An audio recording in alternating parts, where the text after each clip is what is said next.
allegiance and invocation. Please stand if you'd like to join us. Let us pray. God, we thank you for this day. We thank you for your protection, oh God. We ask you for wisdom, and your word tells us if any of us lack wisdom, to ask you who gives to all liberally without upbraiding.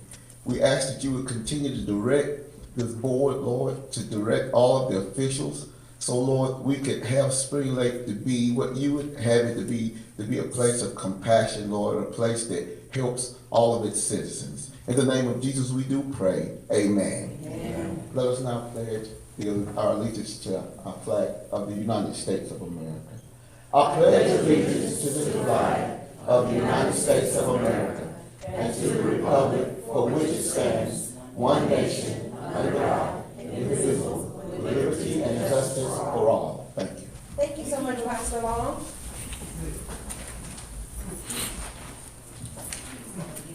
It is official.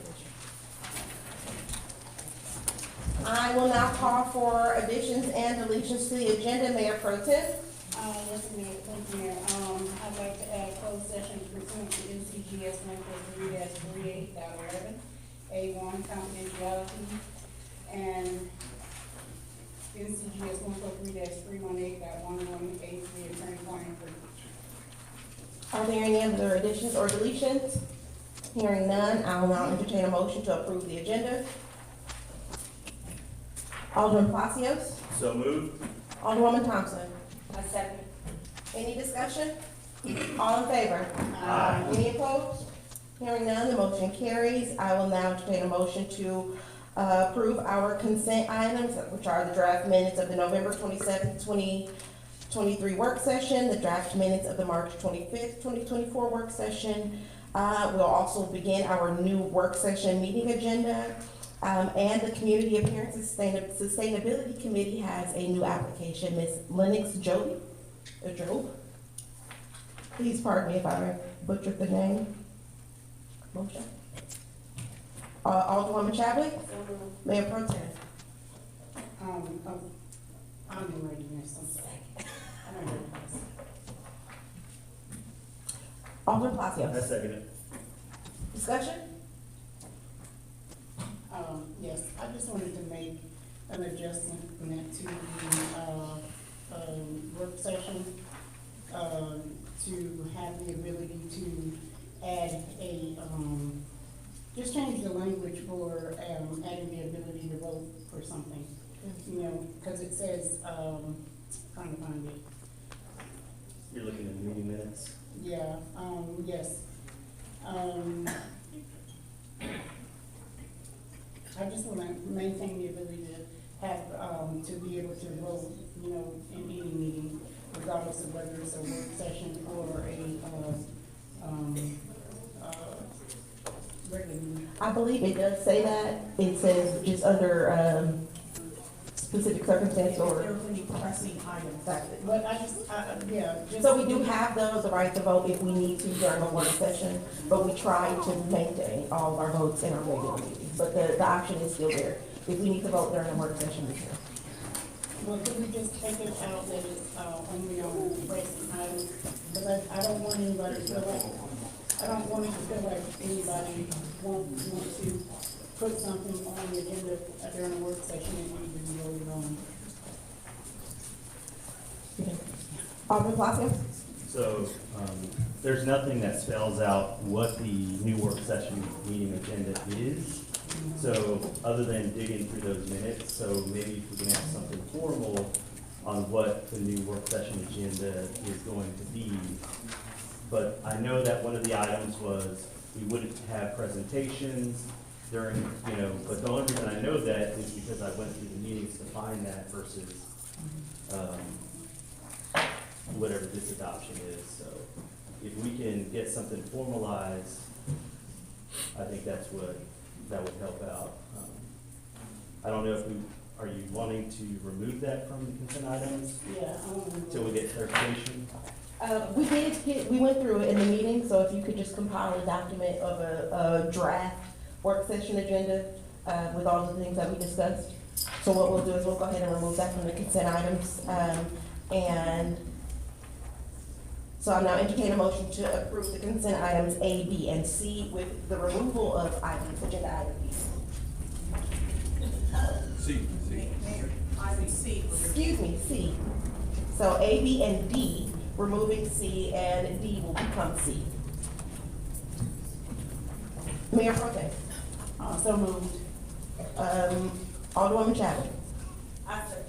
Any discussion? All in favor?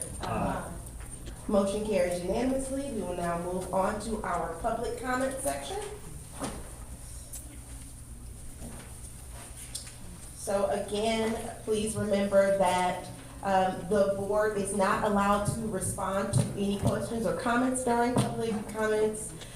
Please keep all of your comments below 3 minutes. There will be, are we having issues with the screen? Yes. Again, just please, since we don't have the alert on the screen this time, so just please be mindful. Keep your eye on me. I'll try to give you a notification if you're reaching your time limit. So I would like to ask Leonard Bryant to approach the podium. Please state your name and address for the record. Thank you, Mayor. Alderman, for the opportunity to speak. My name is Leonard Bryant. I live on 1404 Back Lane in Fayetteville, but I'm a candidate for North Carolina House District 42, and Spring Lake falls into that. So grateful for the opportunity to be here. Want to get the opportunity to meet some people, hear your concerns, so that when I go to Raleigh, I'll best be able to represent the people in the district I serve. Thank you so much. Thank you. Mr. James O'Gara, could you please approach the podium, stating your name and address for the record? James O'Gara, 614 Central Road, Spring Lake. I added some information last time I was here in reference to the sleeping for the fire department. I'm still waiting for that information. I was down at the Mendoza Park this Saturday, and from what I've seen, there's a good chance we might want to have somebody go down and take a look on weekends, because people are kind of moving around it kind of quick. We probably need some speed bumps down there. I'd hate to see something happen. I know it's on Bragg Boulevard, we've got 3 coffee shops in a row, bang, bang, bang. And I guess we got another one coming. And I noticed we've got 2 high-speed oil changes about a block apart over by Trust Bank. And I also noticed that we've got a body and fender shop being built next door to the Hampton Inn. And I took a look on Main Street, and it kind of looks like a ghost town. I was hoping we could kind of see if we could do something with Main Street. And I thank you. All I do. Thank you, sir.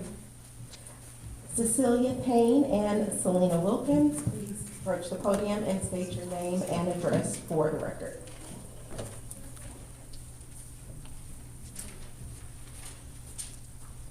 I'm sorry, it's Cecilia. That's it? Yes. I'm sorry. Yes. You said it right. Okay. I'm Cecilia Payne. I'm with the Connected Care Program. We are located at 103 Lake Tree Boulevard. And I'm Selena Wilkins. I'm also with the Connected Care Program. So the Connected Care Program is a bridge between the health department and DSS. We just want to make everybody aware that we are here to service the community. The Connected Care Program is a bridge, we're here to address any social determinants of health, and we do case management. So we have social workers, health educators, and we're just here to support the community. And then Selena's going to be talking about our upcoming event. Yes, so next Friday, May 3rd, we will be having a community health resource fair over at Spring Lake Resource Center on Lake Tree Boulevard. And it's just kind of bringing out different resources in the community. There'll be door prizes and raffles and all that going on. And that will be from 10 to 3 on Friday, May 3rd. And we also have some flyers for both our program and then our event that's coming up on the table over here. Thank you so much. Thank you.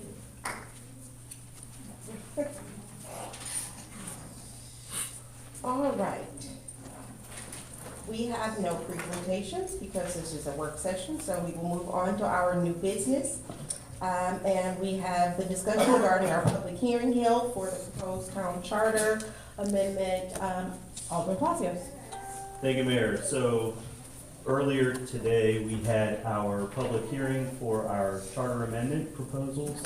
And the next step in that is for the board to formalize that in the form of a vote. So based on advice of council, we have moved that to the May regular meeting. May 13th. So we'll have the formalized vote at that time, but the public hearing was had and closed. That's it. Thank you. All right, we will now move on to agenda item 8B, which is a discussion regarding the mayor's right to vote by myself. So I brought this topic to the board 2 years ago, almost to the day, just talking about the mayor's right to vote. I did prepare a statement that I would like to read right now. Members of the board, as we stand together at the crossroads of growth and community development, our governance structure plays a pivotal role in shaping the future of Spring Lake. Our shared commitment to fiscal responsibility, sustainable development, public safety, and inclusivity has always guided our path forward. And as we look at examples across our great state, we see the potential for enhancing our governance through a more inclusive voting structure. Cities and towns like Fayetteville, Cary, and Apex have thrived adopting their charters to allow their mayors to preside over the meetings and actively vote on all matters. This change has increased accountability and ensured a more balanced representation of the community's voice in the decision-making process. Allowing the mayor to vote would not diminish the power or the importance of the Board of Aldermen, but would enhance the decision-making capability or capacity of our board as a whole. It promotes unity of purpose, ensuring that every decision is weighed and supported, not by a segmented representation, but by the collective vision of all elected officials. This is how a true team works, where every voice is heard and instrumental in shaping our community's future. As we continue to foster engagement and drive our community towards a brighter, more prosperous future, let us consider this change not just as a shift in our charter, but as a commitment to enhanced collaboration and leadership. This is about ensuring that every decision we make can benefit from the fullest range of insight and commitments that we offer. Together, let's open a new chapter of participative leadership in Spring Lake, setting a standard for what we can achieve when all parts of our governance model align perfectly with our community's needs and aspirations. Let us discuss this possibility not just as a change, but as an opportunity, a step forward on our journey towards a more connected and inclusive government with respect to our shared future. So I bring this back to the table again, so that while we are in the middle of, changing the name of our board to commissioner for the sake of inclusivity, I think having a direct representation of all, or hearing from the entire board, including the mayor, one, it will allow us to increase the size of a quorum, which means that it would take 4 of us to get an initiative passed. That means you have the complete support and endorsement of a greater majority of your elected officials. I heard before, well, what about the tie vote? Well, I had our clerk do a bit of research and surveying a few municipalities, multiple municipalities across our county.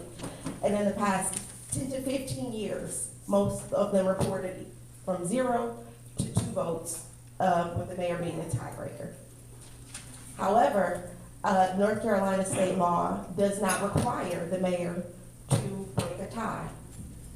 The mayor's absence of the absence of the mayor's vote in a tiebreaker does not mean an automatically yes. The mayor is held to a different, more loose standard than the Board of Aldermen. The Board of Aldermen when they vote, they have to, let's say there was a financial matter that affected the board members. they would have to disclose that and possibly recuse themselves from the vote.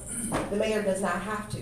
To me, that's a fiscal accountability gap to allow a mayor to sit in this position, but not have them be held to the same standard, meaning I could have something, or whomever is sitting in this seat, because I don't plan on being here forever. They have the right to have something come into the community and benefit financially and never disclose that to the board. They could be the tiebreaker vote on that decision and never have to disclose that to the board, and they have the right to vote in favor of themselves. To me, that is unfair. That is an unfair and a very secretive advantage, and if we are doing everything that we can to make sure that this town is fiscally responsible and that we have proper checks and balances, then hold the mayor to the same standard that the board is held to. Right now, the mayor is not, and I don't think that's fair. So again, I ask that you consider what I'm proposing, not just for me, but for this seat, for the person who, or people who will sit in this seat after us. Hold them to the same standard. We sit on the same board. We are one unit. We make decisions as one unit. So hold the mayor to the same standard. I will now open this up for discussion from the board. Alderman Palacios. Thank you. So, I have always said this, and I mean it today, that you are the hardest working mayor that this town has. And I really appreciate and recognize the amount of work that you do. There will be a time when you are no longer in that seat, and we've got to be thinking about the decisions we make with that for those people that come after you. Not that they would have ill intent. So, now, off the front, I am against it. I am against it because while I recognize the amount of work that you do, it does diminish the votes of the board members themselves. The mayor itself, the power that you influence, that you yield is influence, and most of that does come with the title itself. Stakeholders, developers, investors, outside organizations, they typically go to the mayor first when it comes to anything. And so you're privy to information that isn't always available to the rest of the board. Now, you pointed out conflict of interest. Of course, if there's no law that governs that, as a mayor who doesn't have a vote, you obviously still carry the duty to share that information, just like any other mayor. But if that were to be noticed that there was a conflict that had not been addressed or shared because of your influence, that would be something the board would have to consider at a later time. How do we address that, as well as consultation from our attorney? Are we in violation of anything? I think there is something in our rules of procedure that do govern anytime a board member is in any kind of debate about a topic, that they do recuse themselves if they are the chair at that specific meeting.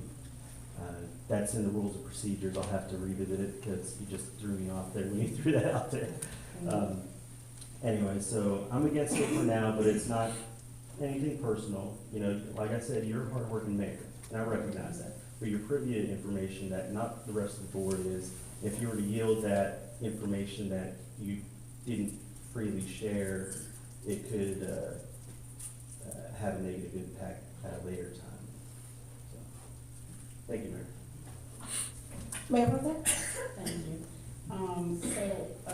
I agree with Alderman Palacios, but also, when you mentioned that, there's, no mention of an additional seat so that there would not be a need for a tie. And when I think about my legacy, I would not want it to be part of my legacy that we created something that would, in the future maybe, be a board that cannot legislate. If you had 3 on this side of the mayor and 2 on this side, you could end up with a board sometime into the future where they spend 4 years unable to legislate. And, I don't want to leave that as part of my legacy, and that is, one of the main reasons why I'm not for that.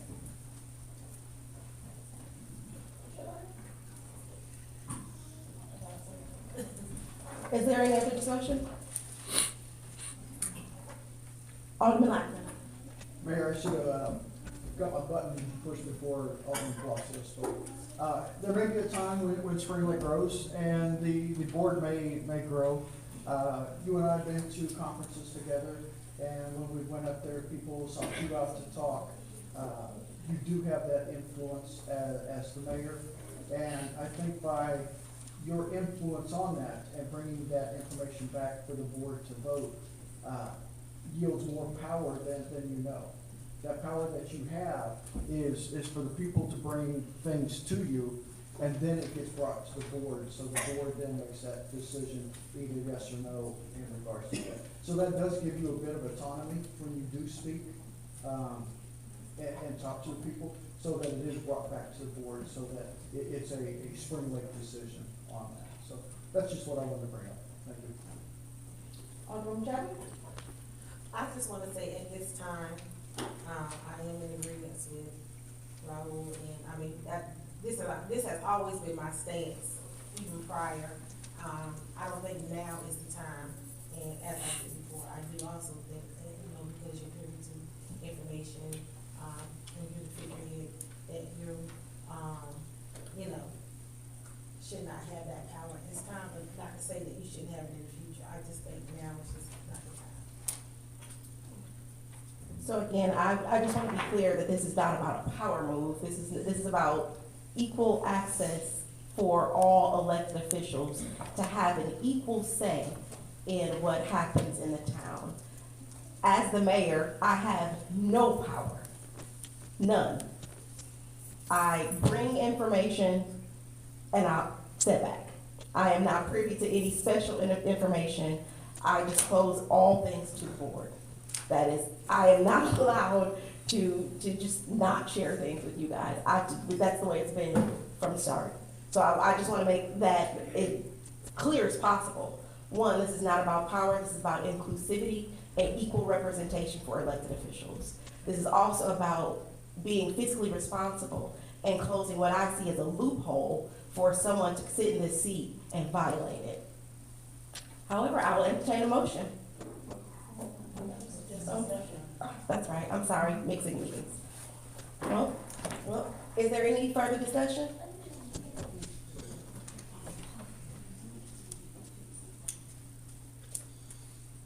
We're having an issue with YouTube, can you check that? Okay. Thank you. All right, we will now move on to agenda item 8C, discussion regarding Spring Lake policies. So at our normal work sessions, this would be the time for the LGC to present and for us to discuss our financial update, which we did receive this past Friday. However, they are not here for us to ask direct questions about the finances. So we will discuss our policy updates, and for that, I will defer to our town manager, Mr. Williams. Thank you, Mayor. I'm sorry. Before I defer to Mr. Williams, I would like to acknowledge our upcoming town manager, who has been instrumental in working with us through this budget process, through our finances. So I just wanted to make sure that we acknowledge him as well. Well, it's great you said that, because me and him's been working pretty hard on this, and I think he's probably a better person to walk us through this a little bit if he would come up and do that for us. I'd appreciate it, Mr. Rohr.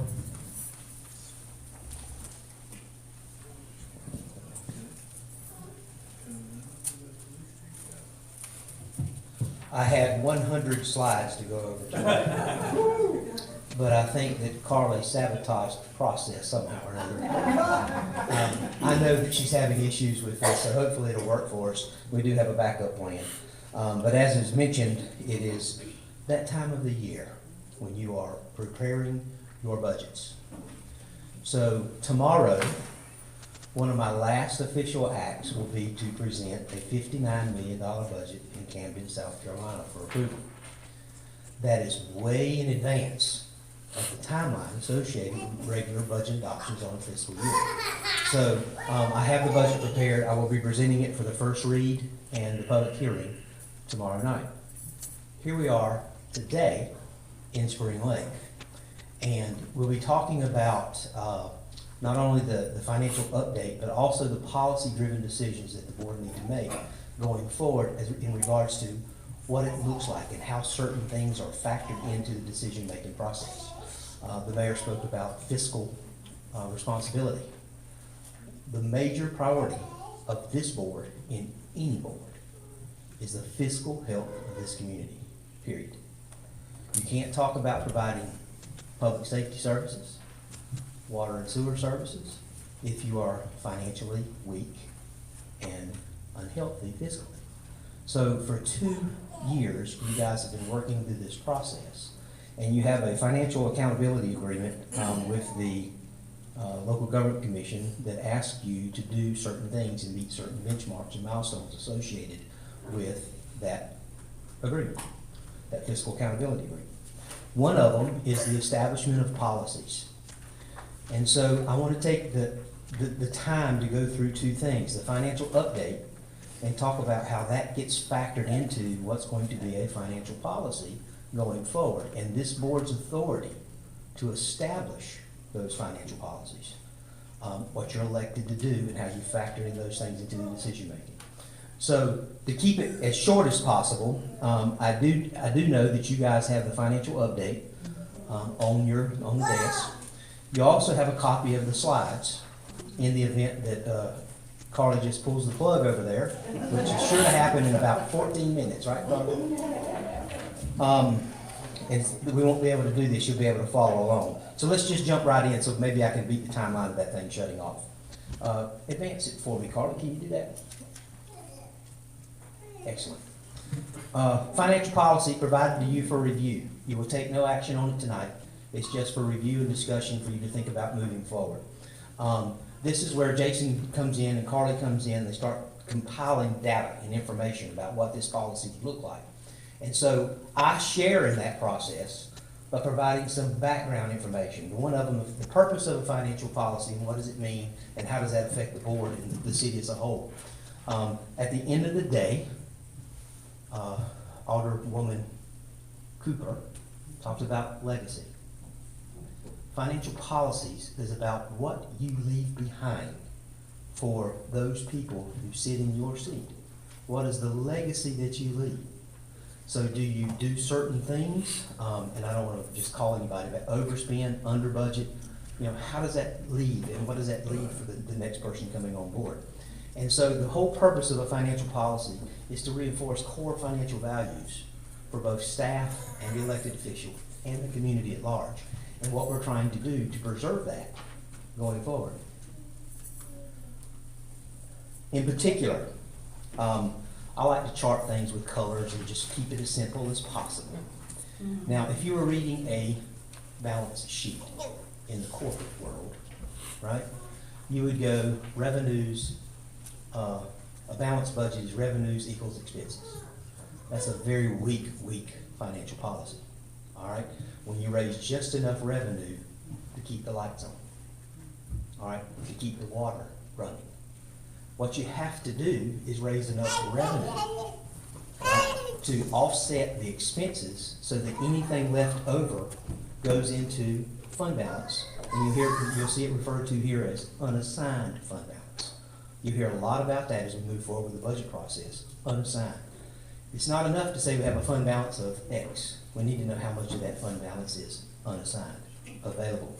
How do you do certain things, and we'll talk a little bit more about that. You also hear it referred to as a cash reserves. Cash. How much cash on hand, days on hand do we have to provide operational expenses and keep us moving forward? Or some will even refer to it as rainy day fund. I don't like that term. But you'll hear it from different folks, rainy day fund. Other parts of the financial policy is the budget itself. Here we are. Statute. The department heads, fire department, police department, public works, water, sewer, all of them are supposed to submit to the manager their budget request by April 30th. It's right around the corner. I know that most, if not all, have already submitted their budget requests for the next fiscal year. This is what we need, this is what we want. And so now we gotta determine how do we fund it and what do we do with those things. So this operating budget policy is pretty clear, is that you should establish a baseline budget. Over the last 2 years, y'all have worked hand in hand with the local government commission. Jason, it's been 2 years, you've been in the man. Been pretty long. Pretty long time. And you have made some very tough decisions. This baseline budget, we're not talking about zero-based budgeting. You said, let's go back and see exactly what we need so that we can balance this budget and look at what a baseline budget is. So you already have that established. I would suggest to you that that baseline budget is now represented in your fiscal year 24 budget that you've already adopted and you're currently in. That's what you'll have a financial update on tonight when you go through this. That's your baseline budget. It's just a starting point. That's all it is. Any changes to that baseline budget, you'll see here where I have it highlighted. If you want to expand a program, grow a program, add a person, those have to be fully funded at the adoption of the budget. And fully funded means that you have to identify ongoing funding sources in the form of increased revenue or expense reductions. It's not hard. It's that same formula. Revenue minus expenses equals fund balance. You need fund balance. You need stuff going into savings. The purpose of the policy is to set those parameters. It's like goalposts. You're trying to kick it through the goal point for the extra point. You gotta have some parameters to work with. The revenue side of the policy, ad valorem tax, I have these highlighted in blue for a reason. This is not for you as the audience, but anybody who might be listening to this as well. Revenues is the user fees, ad valorem tax, utility rates, and loss. Loss stands for local option sales tax. Grasp that the two main sources of revenue are property tax, ad valorem tax, and the local option sales tax. So every time I buy Diet Mountain Dew, I pay a local option sales tax. That goes somewhere out there in space, Department of Revenue. They figure out how much is coming back to the community based on where you buy it at. Okay? Then the local option sales tax is usually the second highest revenue stream. For Spring Lake, it is the top revenue stream based on budgeted numbers. Okay? So there's some problems associated with that, and you're very aware of this. What's the impact when military is deployed? What happens to sales tax? It goes down, right? You need to be aware of how all of these things interplay into the budget. User fees is an example, all right? A lot of cities are moving more and more to user fees and less on property tax, especially when it comes to those things that are consumed, recreational services, water, okay, sewer, those are enterprise business-like funds. And so you gotta keep in mind that those two top revenue streams are impacted, and they have the major impact on your budget, even though you still have utility rates and you still have user fees and miscellaneous stuff that you need to consider. But the revenue side of the policy has to be focused very, very deliberately. I know you cannot see this, right? It was not my expectation for you to see this. Sorry, it wasn't the expectation. I want you to see that this is what you get as a financial update. It's a lot of lines with little bitty numbers, right? Every one of those mean something. So, in a grander scheme, what this thing is showing you is you have an original budget amount, you have an amended budget amount, and then it goes through and it says this is up through February the 29th. That's 8 months out of a year. Keeping this simple, and even though it's not absolutely correct, keeping it simple, basically after 8 months, you should realize roughly 8 months of revenue and 8 months of expenses. So roughly, you should have collected roughly 66% of your revenues and expended 66% of your, if not, when you come across these lines, if you see one expense line that's running at 90% after 8 months, that should raise a flag. And that flag should be raised to the department head who's responsible for the lowest level of control managing that budget. Not the manager, not the board, the department head. He should be monitoring this every month to look at what these revenues and expenses are. And so I'll highlight that just in another way of talking about it. There you have it. Here's your budget in a nutshell. The revenue side, property taxes, $2.7 million in the original budget. It has not been amended. The second one, local option sales tax, $3.3 million. It has not been amended, right? And then finally, investment earnings is something you need to think about as well. And it has been amended down. Why $4,000? Well, right now, that's insignificant. It's noise in terms of a $8 million budget, right? But it is something for you to focus on when you look through all of these different little financial updates. For example, notice at the top it says 1 cent is equal to roughly $41,000 in revenue. That's 1 cent on your ad valorem property tax generates roughly $41,000 in revenue. If you use that and segue into the local option sales tax, which is $3,335,000, what's that number going to be forecasted to be 2 years from now? Anybody know? All right, how are you coming up with that? It's a work session, let's engage, right? How are you coming up with that number? I think we were told that we're expecting a $1.4 million setback in 2025. Okay, so you're gonna lose in local option sales tax $1.4 million. How are you gonna make up the difference? Where do you get $1.4 million? This is that whole balanced budget, all right, the baseline budget. And so by way of comparison, you take $1.4 million that you're gonna wipe out as revenue, but you still wanna maintain the service level, you gotta come up with $1.4 million. So the budget policy is you gotta come up with ongoing sustainable revenues or clearly identified expense cuts. 1.4 million divided by 41,000 represents how much tax increase? 34.14. What is it? 34.14. You done the math? Huh? So that's a bunch. So what's your current tax rate? 65%, 70 including. So to make up the difference in sales tax loss, what do you got to do? Raise the property tax, right? Or cut expenses. What expenses are you going to cut if you've already zeroed baseline budget over the last 2 years? Where's it going to go? Where's it going to come from? That's the purpose of financial policy. You see the goalpost? You can forecast and you can estimate, and it ain't got to be right. Okay? It's got to be close. But you can forecast what that means. That's why you should get these updates monthly. That's why they should be tracked monthly, so you know. Not 2 months in the rear, okay? I want to know what happened yesterday when the books closed. So you need to have somebody on board that's doing that, putting those pieces together for you, and it's good that you get this information.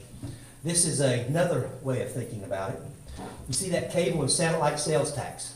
That's just a line in your budget as revenue, okay? I'm not asking for you to vote or show of hands. How many of you have unplugged? Think about it, okay? How many of you have unplugged? So, do you tax the internet? Right? What you will see is these cable and satellite taxes are in decline. They've been declining for years. And so you never know where they're going to be from the internet to, I'm one of those, I don't do cable anymore. I'm a Netflix guy, right? Curiosity Stream, I pay for stuff. Not saving any money by not doing cable, but I'm not paying that cable tax. This is the kind of stuff that you got to see in these reports. Now, if you look at that one, that red line is budgeted at $73,000. The year-to-date collection for cable and satellite tax is $17,000. After 8 months, you've collected $17,000. There's a deficit right there remaining of $55,000 for you to collect over the next 4 months. That's what it's telling you. Now, these things don't necessarily come in on a monthly basis. There's quarterly payments and that kind of stuff. So that's what I mean about technically being incorrect. But it's just a way for you to focus on that. When you look at like revenues associated with fee basis for recreational programs, when they're booked versus when they come in and when they actually show up on a report, is usually there's a time lag. You just don't want it to be too long. The expenditure side of the general fund, this has come as no surprise, right? And so you notice I got a thin blue line there under police. Jason knows what I mean. Is he here? So public safety is your highest expense side. all right? Typically, it's part of the the three big ones, all right? You got police, fire, public works. All right, they're the three biggest expense sides on what you have in terms of the city, the operational stuff, and everything that you deal with in general. Now, this is not to suggest that that's wrong. It's just the way you have to look and think about things in terms of how you roll out services. So if I asked and quizzed to everybody behind me, what's the most important service in the city? You're gonna get an abundance of different answers. All of them. All of them. Try shutting one off and see. Yeah, all of them are important. So if you ask, what's the most important road that needs to be paved? Well, it's my street, the one in front of my house. You know, if they're gonna miss anybody's trash, I want it to be my neighbor's, not mine. Right? This is the real world, and this is what we have to think about. So that's the only highlighting what those expense sides are, and you know, where they target, where they hit, and how do you have to take and fund those priorities. The next question you have to ask yourself, this is from the internet, so it must be true, right? I found this on the internet, so it must be true. I said, how much should people have in a personal savings account? All right, you will also hear that the typical American can't handle an emergency expense greater than $450. That's pretty sad, right? It's bad. You think about that. And so the question is, how do you have continuity of services if you can't handle an expense, emergency expense of $450? Well, now you're dealing with an $8 million budget. So how do you make sure if a tornado comes through, right, you can continue to pay the police department, the fire department, the public works, the big three, right, to provide those services when you don't have any cash coming in? You gotta have it in the bank. And so when you Google this, it says, yeah, you know, experts recommend 3 to 6 months. On a percentage basis, that's 25 to 50% of whatever your general fund balance is. 3 to 6 months. Do you have it? Fund balance. General fund, target 25 to 50% of 3 to 6 months. Bond rating agencies, GFOA, that's Government Finance Officers Associations, their recommendation is that you target 31%, actually 30%, now who's counting 1% here and there, right? 30%, which is just less than 4 months. These can be a catastrophic event. If you were at the beach, coastal communities, hurricanes, right? How do you not do things? If the water plant shuts down, you're not producing water, you're not revenue, right? You're not selling water, you're not purchasing it. So you can see how that balances. But the general fund doesn't operate that way. It still has to work, even when everything else isn't working.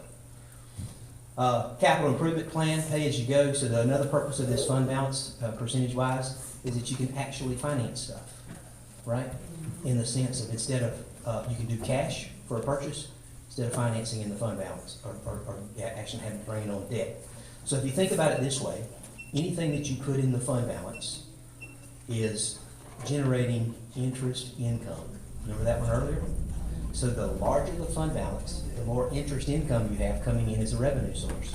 It's a balancing act there. If you draw it down from the fund balance, you're also drawing it down from the revenue.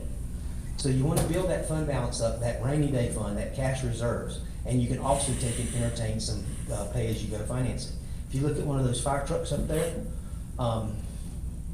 they're not cheap. I was sharing a story with Jason about declining purchase a fire truck for $250,000. In case y'all are wondering, that's about the cost of maybe 3 or 4 police cars right now, not a fire truck. And so if you look at $1 million and say, well, how do you finance it? When you have the money in the fund balance, you can invest this as part of your financial policy that you're reading, right? You can invest those funds, in those idle funds, into investment pools. But they're not high risk, high return. They have to be calculated risk, treasury bonds, things of this nature. So they don't produce a lot of interest like you might be getting 401k. You're restricted from doing that. But it still generates enough that you'll take and continue to feed the system so that you can do stuff. So why have $1 million or in fund balance earning 1% to borrow $1 million and pay 5%, 7%, or whatever it is now going rate to buy a fire truck? You constantly have to make those decisions in budget and financial policy too. Same with police cars. I think the police chief is here.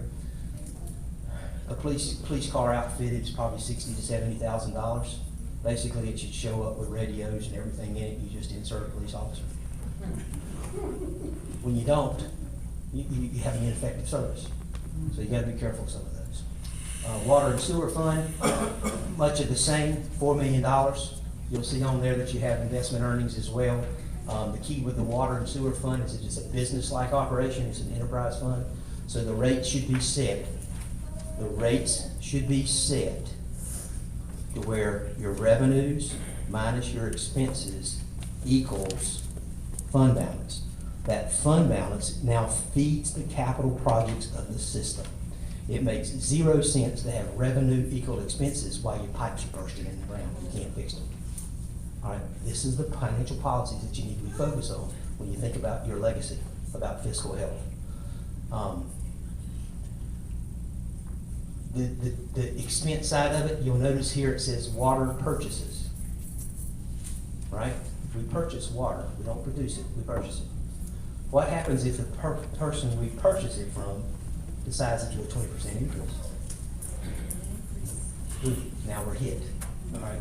Now you gotta figure out how do you do that. And so when you look at the enterprise funds, you need to have things like rate stabilization funds, the capital funds, of course. And the idea behind that is that you have to cover bond debt and you have to cover your expenses even when it goes down. So you're left with two things. Provided to the board for consideration, for discussion moving forward, is two mechanisms or two tools. One of them is an adoption and an update of your city ordinance that you refer to as Article 4, Finance and Revenue and Taxation. This is the board's authority to adopt ordinances, and in particular, this one specifically addresses bidding procedures, which is a condition of your fiscal accountability agreement with the LGC. All right, all the purchasing stuff, all the bidding requirements, it is specifically written to parallel 159, General Statute 159. It is consistent with 159, with one exception, approval authorities. So you'll see some of that, like who can prove this with a PO number, this number, that kind of stuff. That's one exception, because that is a local board decision. It's an internal control issue. I agree, and that's why the local government commission needs to be involved, sitting at the table, talking about what this policy looks like in the long run. We're not trying to not do that. We're trying to make sure that we have a focused effort on what the policies are going to be adopted in the fiscal accountability agreement and what it's going to be as a legacy moving forward in fiscal health. The second one, so this one will be codified. That means that in the future, you can't just write a check and do something because somebody said do it. You talk about conflicts of interest and all the different things, you need policies, procedures. It's codified as law. Everybody who sits on the desk takes an oath. Follow the law. This is one of them. That's why it's important to think about that in terms of codifications. The second one is just a simple financial policy that requires a broad agreement of the board looking forward. It actually mimics and talks about some of the same things in relation to the financial policy. The one thing that you will find in here is that minimum fund balance of 31%. Could it be 25%? Yes. That's something the board's got. Could it be 50%? Yes. I wouldn't box yourself in a corner. I would have some type of range, once again, about goalpost. And so it establishes what do we do, because in the absence of that, what you will do is appropriate, not you, but in general, you can appropriate more and more fund balance. Instead of raising the revenue streams, you're taking it from your savings, you deplete the savings, now all of a sudden you can't provide the service. This whole thing about financial policies is really related to a circular argument. Revenue minus expenses equals fund balance. If you keep it that way, all right, so some would refer to it as business, you could call it profit. Revenues minus expenses is fund balance. You're constantly feeding that fund balance because it becomes interest income later in the future as well. So this is what your staff has been working on. Jason and Carly in particular, putting a lot of this stuff together. And it is here and shared for your review because I think you have to adopt financial policies. The time is past, right? It's time to do it. So with that, I'm gonna hush. Thank you for the time. Thank you, Jason, for letting me participate. I'm gonna walk in head on whatever decisions are made, May the 1st, next Wednesday. And I wanna be a part of that process. Thank you, sir. All right. Thank you. Well, thank you, John. You probably don't want to leave the podium because I'm sure somebody's going to have a question for you. But again, thank you to the town staff for working extremely hard. If you go to MuniCode and pull up this ordinance and see how vast amount of work has been put into recreating this ordinance so that we are covering every basis, it's nothing short of phenomenal. So again, I wanted to commend our manager, our incoming manager, our clerk, and staff for working extremely hard to update these policies for our community. Alderman Lackman? Mayor, thank you very much.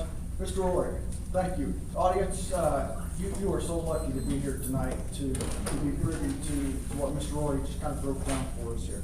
Mr. Rory, my priority for you is to find a competent finance officer to come in here. And based upon what you had just said, kind of leads us down that right direction. We haven't turned the corner, we're going the right direction. The LGC has been here for 2+ years. They dug and found $400,000 of the finance officer that we had. Our interim town manager dug deeper and found $567,000. The state auditor has been here. Treasurer Falwell, we've communicated with him, and just recently on the police and fire, LGC voted 7-1, the treasurer being the one made in that vote that was done. The staff gave a recommendation to pay our police and fire. We came up with the money to get this done. So with your knowledge base, with your connections, hopefully we'll have a finance officer to come in here and lead the way. Our finance officer, Ms. Kendra Boyle, is here sometimes, she's not here other times. We got a late email on Thursday in regards to what you were briefing tonight. We were told that she wouldn't be here tonight. It's tough as a town when we don't have a finance officer here to give us the direction, to lead this town, to give us the good information so that we can make those right decisions. This board is working hard to make those right decisions, but we need that institutional knowledge. We need that person with that backing, with that fiduciary responsibility to the town of Spring Lake. And that has been lost when David Irwin left, and so we've been kind of at a standstill. We're trying to do the best we can, so we're looking forward to you coming in here. And for the treasurer, when he talked about drama, it's more so lessons learned that we've done here.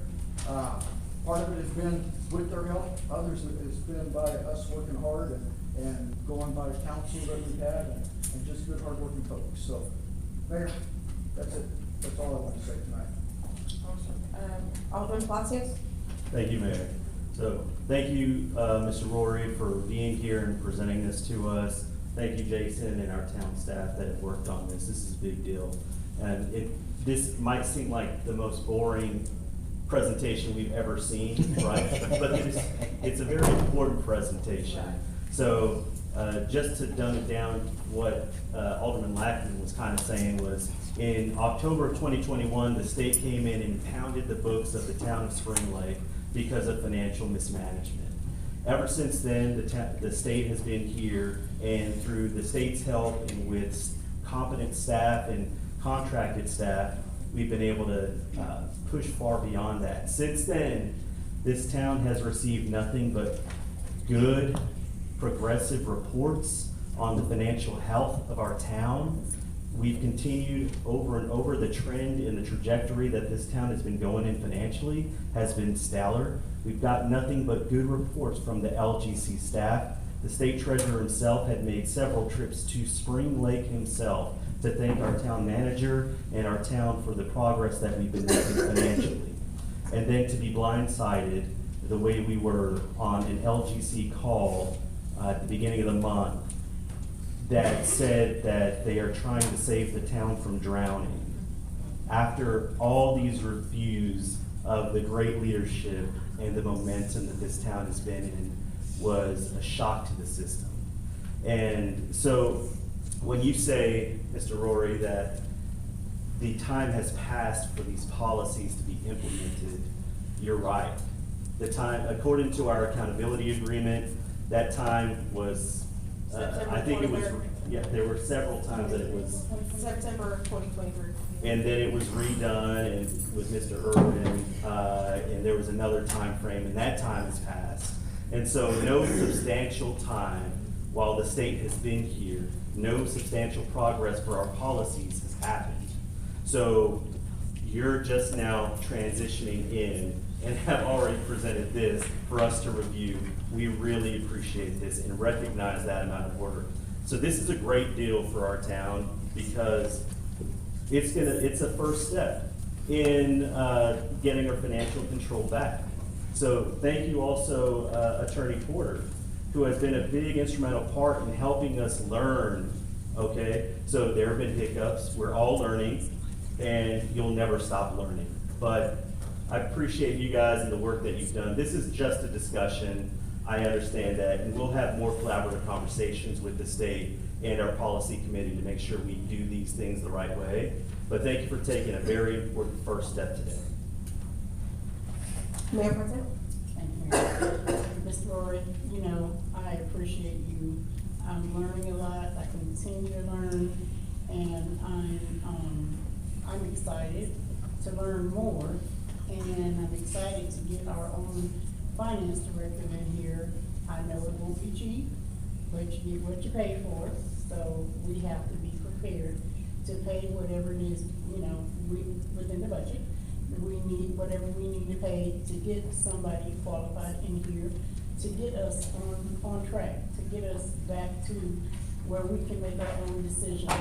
And like my colleagues, I want to thank everybody who has had a hand with this, including citizens who have reached out and said, we appreciate the work you do, the work you're doing. You know, we've been at it a long time. We've been doing a lot of work. We never thought this was going to turn into this. And the only drama we have is the drama of getting the work of the town, getting the business of the town done. So I don't know where that came from. Especially want to thank Mr. Williams over there looking dapper in his suit, his suit jacket. He has held us together. He has been our glue. He has been out there in the streets, in the town hall, everywhere. So this is his last meeting with us in that seat. And Very excited. I have nothing but great things to say. But again, to everybody who has supported us, I think if you hold on, just a little while longer, we're gonna be flying through all of this, and you all aren't gonna be able to believe what you see. So there are a few things in our financial update that I wanted to point out. If you look at every fund balance, the magic equation is revenues minus expenditures equals fund balance. And every single fund has, where the revenues far exceed our expenditures right now. So, and we're not at the end of the year yet, but that is something to be noted. I also want to know, to piggyback on the need for a finance officer and reiterating, yes, we get what we pay for, but right now we are spending, we have budgeted $636,000 for our finance department. That is what we're spending to run our finance department right now. So I'm sure hiring a finance director is gonna save us a significant amount of money over $500,000 that we're spending right now for our finance department. I also like to note on our revenues, we have on our general fund revenues, there is a miscellaneous revenue, which was originally budgeted for $2,000, but year to date is $23,591. I am so excited. Again, here you guys, you are privileged to be in the room to get this hot off the press. That balance has increased because we received a payment from Gay Tucker to pay back some of the money that was stolen from this town. Right, it's just a drop in the hat, just a drop in the bucket. Federal prison, huh? She is still in prison, she's still in jail. However, she has been ordered to pay restitution, and we have received our first check of over $18,000. And so that's why our miscellaneous revenue is up. So when I heard, guys, I'm excited. I mean, we can't get everything back, but to see that we're getting something, I think is worth noting. So I just wanted to put that information out again for our citizens to know that, you know, absolutely. I'm not an alderman, but I am an old guy. Stand up. I'm gonna sit down. I believe that ends our discussion anyway. All right, so now on to the fun stuff, the stuff that I absolutely love to do. It is our mayor's update, and I get to recognize some amazing kids in the town of Spring Lake. Did you guys know that the Spring Lake Fly Girls just won their basketball championship?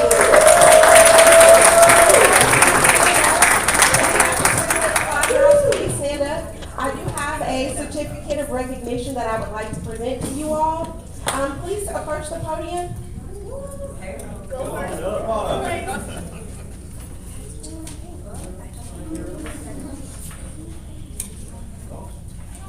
Looks like we got some two team sports here. You got some more different sports here?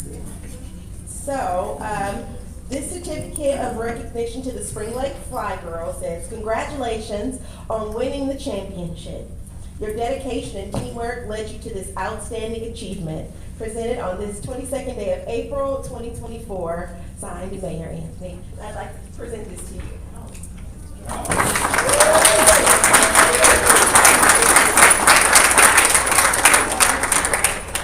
Congratulations, girls. What you guys want to do? Good job. Congratulations. Okay. All right.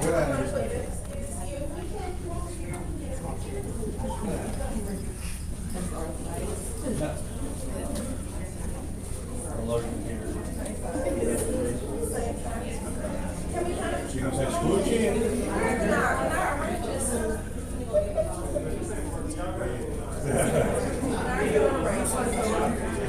Let it go. Get in there. Well, he's trying to take pictures. He's trying to get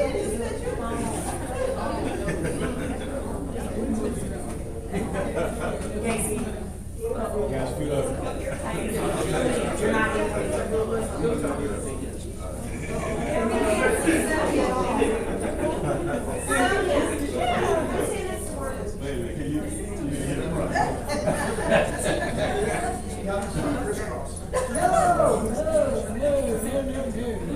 Good enough.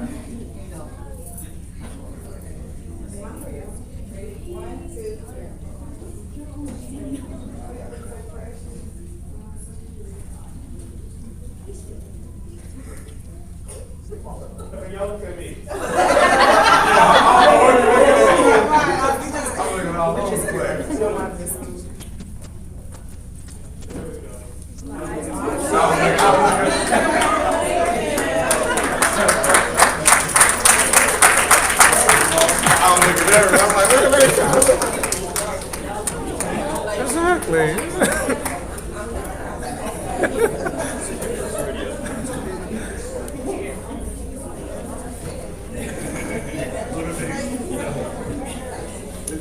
So I also, is the Spring Lake Lady Fire here as well?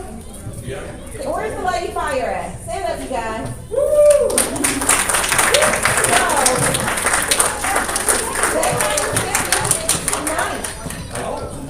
So I'm expecting you guys to win. And when you do, I want you to come right back here and spend some time with us. So yours is tonight, right? You already won? I'm not there. We got another one to do today. I'm so sorry. I thought I thought somebody texted me and said it was tonight. Tuesday or tomorrow night on Tuesday. It's not when you got. Oh my gosh, you did win too. I thought you were playing tonight. Woo!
Next, can we bring up our Spring Lake Oilers?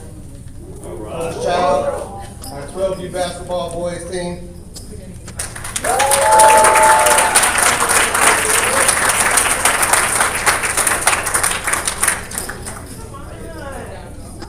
Y'all, these are all Spring Lake champions.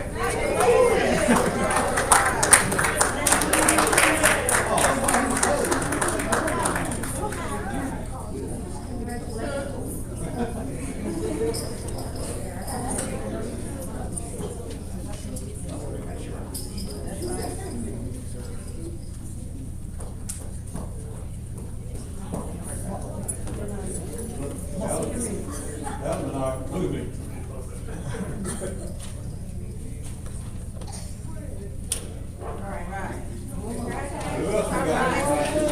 And also, we're gonna bring up the Spring Lake Sparks.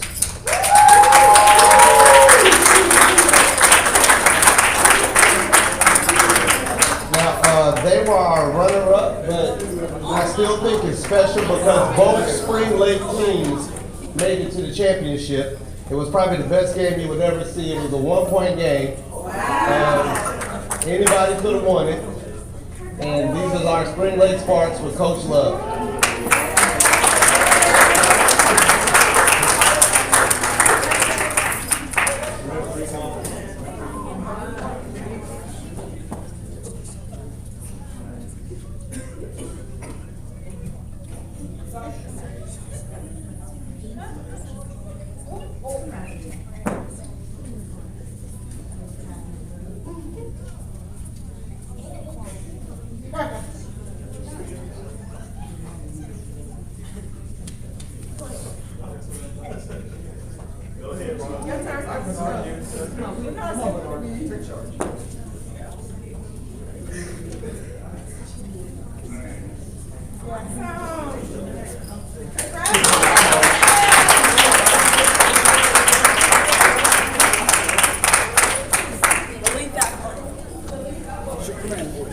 Be as soon as possible to have him disseminate them to the teams. But they are good.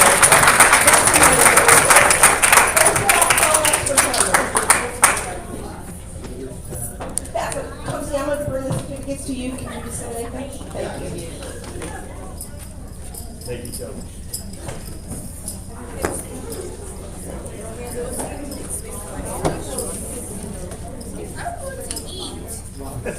There you go. I'm with you. Coach Steve. Coach Steve. Coach Melanie.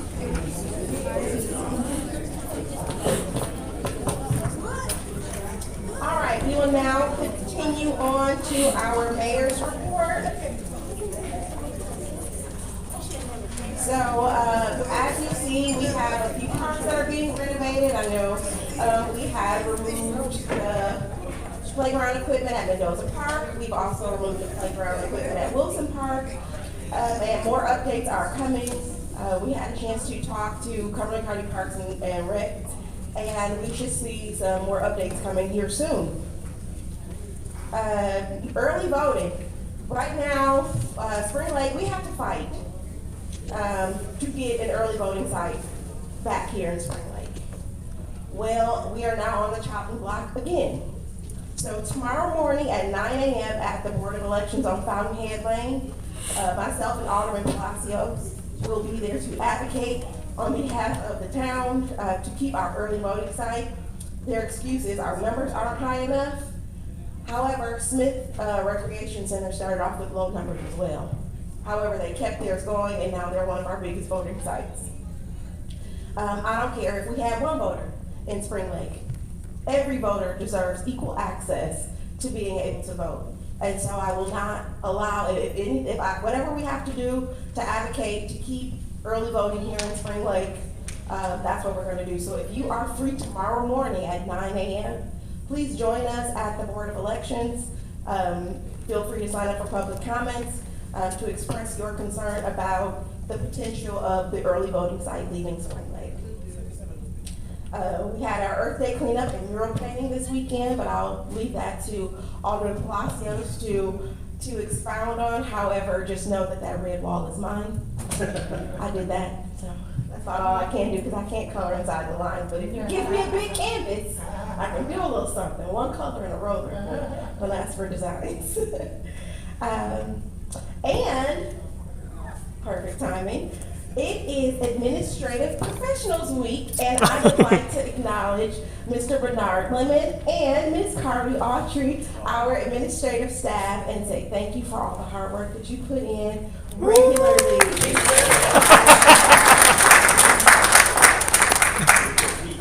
So those are all the updates I have, Mayor Pro Tem. Yes, so I will be leaving tonight, heading to Winston-Salem. This is North Carolina League of Municipalities City Vision. It's our annual conference of elected officials from across the state. So I'll be heading there, and but while I'm gone, please spread the word. My home church, Bethel AME Zion, which is at 255 Bass Road, has free tutoring for 3rd through 8th grade, from 4:30 to 5:30 on Tuesdays and Thursdays. That's 3rd to 8th grade, free tutoring, and most of the time, our esteemed colleague, Mr. Robert Chadwick, Alderman Chadwick, does the tutoring for the 3rd, 4th, and 5th graders. Actually learned, I didn't get my paper for the math problem. She has a little cheat sheet for doing word problems. And everybody, even adults, have been asking for it. But yeah, free math and English tutoring at my home church at 255 Bass Road, right here in Spring Lake. Those ELGs are so important. We need our children to make at least a 3 to be on grade level. So please come out. Alderman Douglas? The only thing I have is that the torch run will be held on next month on the 23rd, right up here over Main Street. But the t-shirts are on sale right now for $20 each. If you can get up with Sergeant Utley, and his number is 910-985-1818 if you would like to get in touch with him to purchase a t-shirt. And that's all I have. Alderman Lackman. Mayor, thanks. Hey, those comments earlier were mine alone. I own what I said, that was me. Those were my comments. So any backlash, Marvin Lackman. Steve Wing is not here, but he has made it very difficult for our monthly cleanup. And since we had, and his staff, he always puts the onus on staff, and they're the ones that are out there doing the hard work, and they are.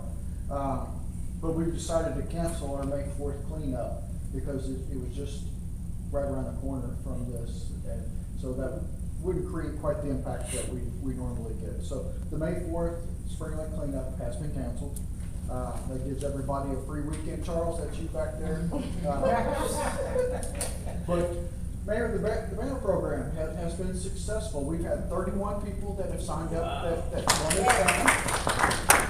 And so with that, I know we're gonna get some buyer remorse. And so I have asked Ms. Hickman to get a hold of the program to see if we can open up a new one. So this closes that out, so those 31 can go to print and get printed, shipped to us, so that we can work on getting those up on poles. But when people see that, they may say, oh, dang, I wish I would have done that. So we're seeing if we can open up another one and see if we can get those up at a later date this year for those that see that. The Military Veterans Affairs Committee is tomorrow. We've got the meeting right here in this room at 6:30 p.m. We've got Memorial Day coming up, so there will be a Memorial Day ceremony that we're gonna have. Hoping that we have the update on the parks there a little bit to see where we were at on that. And everybody always asks and see when I bring in roses, that it is rose season. And so this nice bouquet of roses here, the town is gonna reap the benefits of this, because this bouquet of roses is going to Mrs. John Roy. Aww. So that he can build up a few points, so when he works late or comes home and talks about it, he can say, you remember we gave you those roses? So that's all I've got for Spring Lake, the Gateway delivery. Absolutely. Alderman Posse. Nice touch. All right. So as the mayor said, we had our cleanup this past weekend, and we had our first batch of mural being painted on the wall. So when it's completed, it's going to have different sections that are going to be eye-catching, and hopefully they're good enough that you'll want to pull over to the side of the road and get a picture with them. That's the hope. So, but we thank all of our town staff for organizing that event and making it run as smooth as possible. And we thank the appearance committee who heads up the organization of that event twice a year. We had 35 volunteers coming out to help clean up the town, which is a great number.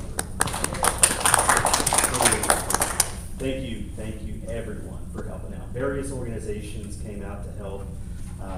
And so we don't have any numbers as far as the cleanup or anything, but 35 is a very strong number, so we appreciate that. And after that, people were able to go to the mural and help out there. I know the mayor was there, Sonia Cooper and Miss Adrienne Thompson were there helping out as far as from the board. And so that's gonna look nice as it gets done. And because of that mural going up on the 4th of May, because we're not having the cleanup, we're gonna have the mural dedication ceremony. So that is at 108 Main Street where the mural is going up. And that'll be the morning of May 4th. I believe the ceremony starts at 10. Does that seem accurate? I'm confident it's 10. And I know the mayor is gonna be asked to speak if she hasn't already been asked. But the Greater Sand Hills Chamber of Commerce was granted a $15,000 grant to put that mural up, and they worked with the appearance committee to formulate what designs were going up there to be eye-catching. So, and but that's all I have. Thanks, Mayor. So May the 4th be with our mural.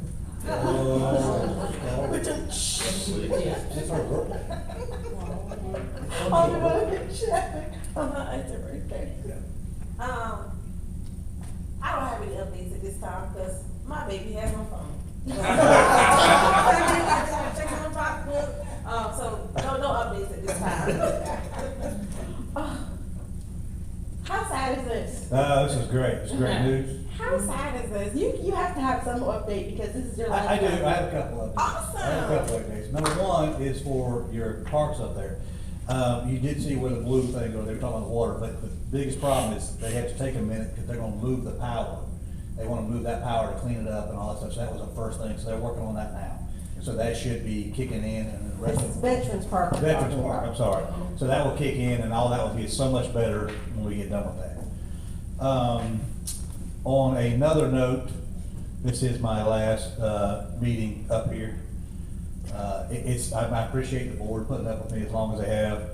The citizens putting up with me as long as they have. You know, it's been Mayor looking after me, Carly, but it's been a challenge. But I tell you, I've learned a lot, and I appreciate it. And I appreciate what I have learned from the LGC. I've spent a lot of time with them, and I do appreciate what they're doing. I understand that they have a lot of business, a lot of townships they have to look after. So I do appreciate the time that they have spent with me and tried to teach me. And just like Deborah Mack and her crew that's here from Greg Isley, they've taught me a lot, and I do appreciate that. From the bottom of my heart, I do appreciate it a lot. And the crews here, from streets to police to fire to everybody that's put up with me. Cause I'm not a nice guy a lot of times, but I mean, they're the stars, man. They've really done a great job in this town, really cleaned it up and really done the things they needed to do. It made me look good, but they were all the ones that did it, and that means a lot to me, so I do appreciate that. And so the fire guys are not excited as everybody else is.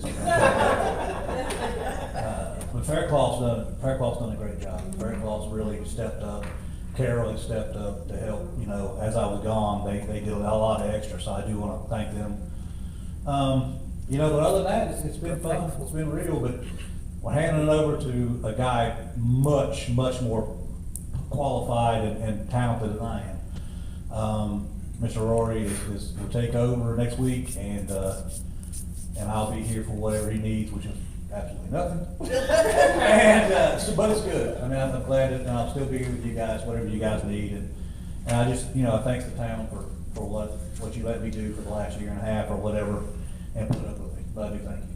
Jason, we thank you. I will not, because he said he's not gonna hold it to him, so. That's true, nothing, I will not be here.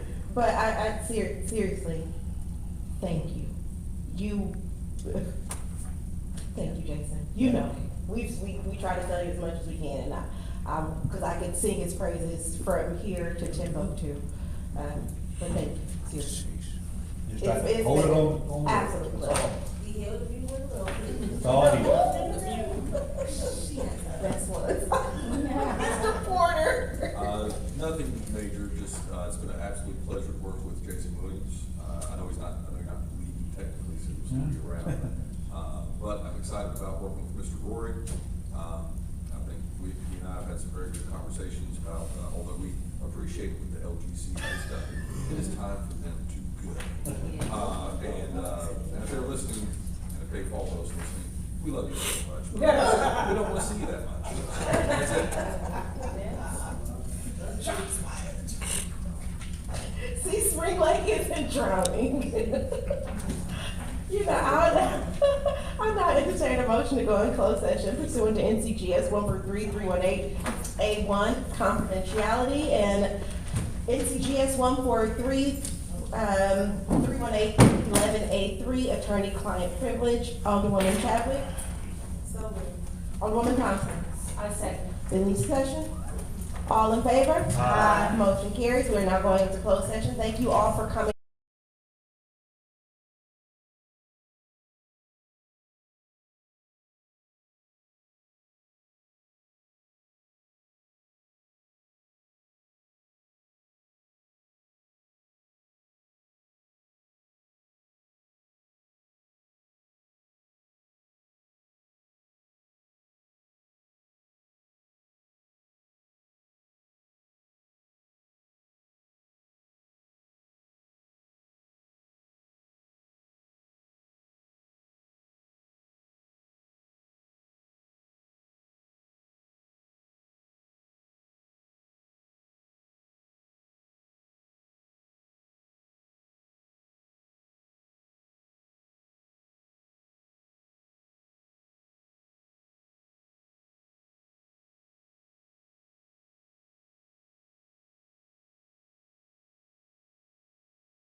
So moved. Alderwoman Thomas. I second. Any discussion? All in favor? Aye. Motion